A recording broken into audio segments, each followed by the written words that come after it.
This work is important and also needed because we have a lot of our Native men and boys and our two-spirit males out in community who are suffering in silence because of the violence that they have experienced, but also are experiencing right now. And this takes me back to about a week ago when I was reached out by a male who was going through domestic violence with his girlfriend.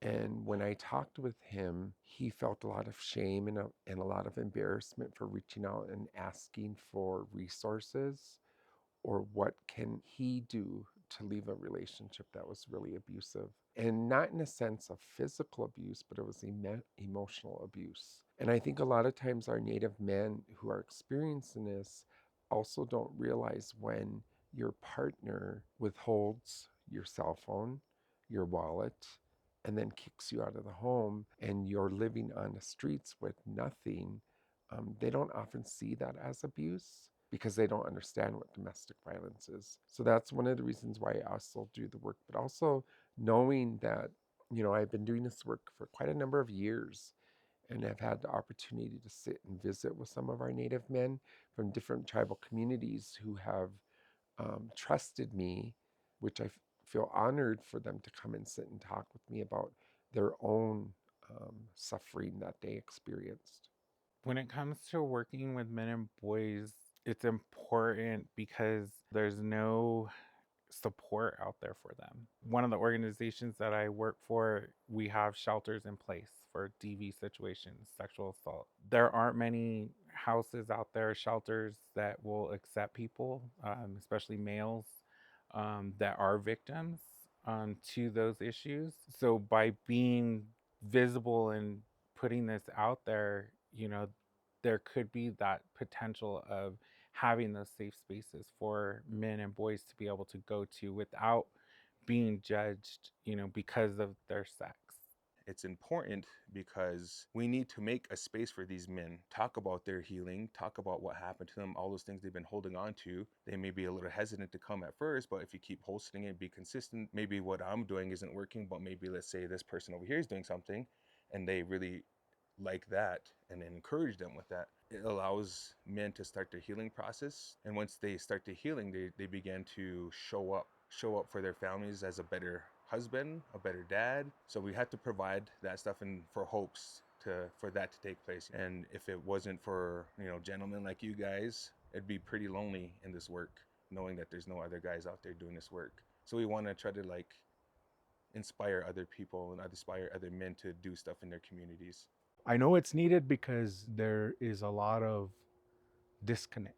How I explain it to people that I work with is that, first and foremost, it impacts us as individuals. It keeps us from our balance and our peace and our happiness. Like a ripple, when you throw a pebble in the pond, our negative energy flows outward. So what we say, do, and think is impacted, not just us in the center as individuals, but our families in that second ripple, and then our communities in the third ripple, and then the fourth ripple is our nation. And it's felt in all different areas in our communities. The mothers who are left raising children on their own, the parents who have to watch their sons suffer, the children who have to go without their dad. This work is important because I truly believe wholeheartedly that healing is possible. I'm a product of that. A boy who grew up on Vanuatu Nation, who was molested as a child and overcame a lot of varieties of hurt and pain, can come to a place in life where healing does happen, and that it happens in all the different ways that we exist: physical, spiritual, mental, emotional. I have to believe that the work can happen for others, and that my passion in life now is to help those men come to a place where they can experience the same peace and balance and happiness in their lives if they could just give opportunity to heal for themselves. The same consideration I gave to myself 10 years ago when I got clean and sober. So This work is very much important and highly needed because we need to start branching out and providing healing that extends beyond just one segment or one topic in our community, maybe two topics, domestic and sexual violence, largely looking at female victims. The issues around two-spirit victims, which is very high when you look at that particular population. So we still don't have the super high numbers around straight men as being highly victimized.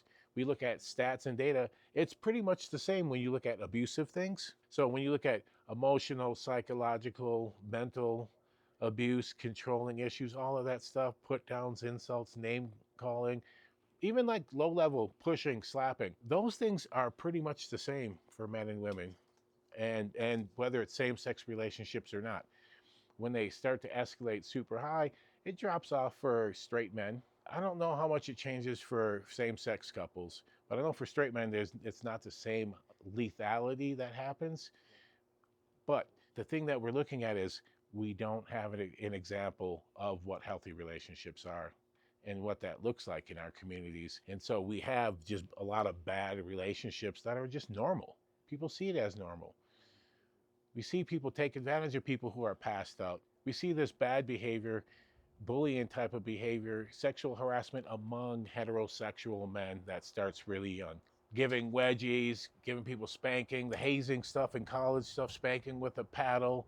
You see all this stuff growing up and just dominating, pinning people down. All this type of stuff is like this whole influence of it's sexually related. It's got the sexual tension to it because somehow in our brains we want to be these masculine men, and that's where we get the terms about the toxic masculinity, those type of behaviors that extend out further to. I really think it's about masking and our own insecurity, whether something happened to us or not. And you see guys who are hyper aggressive, very angry, all that stuff. We know that that's a front. We put up fronts in order to be as protective barriers because we don't want to feel vulnerable or people to see us as vulnerable. And that's what happens when we grow up in these homes with a lot of violence and everything else. We want that exterior because we don't want people to see how bad things are. And then we've got the violence in our communities. We have to put up that front so we don't get targeted. Because when we see people who are vulnerable, people will prey on that. And so you have to put up these fronts. And so people hide behind a lot of that. And so that type of trauma extends out over a lifetime. So now you got someone who may have been abused as a little kid and they start turning that abuse on other people, that acting out is behavior because that's what they experience.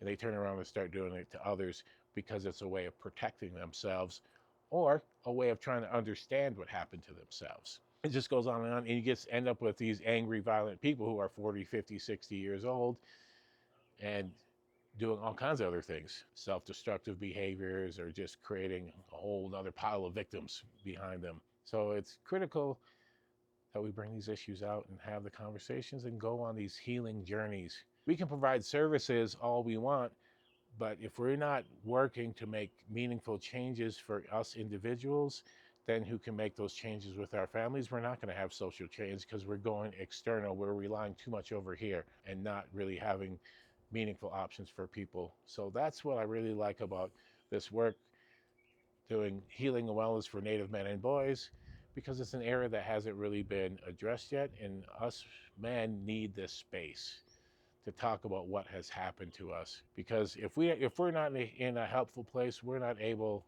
to go out and help others in the community or be good members of society.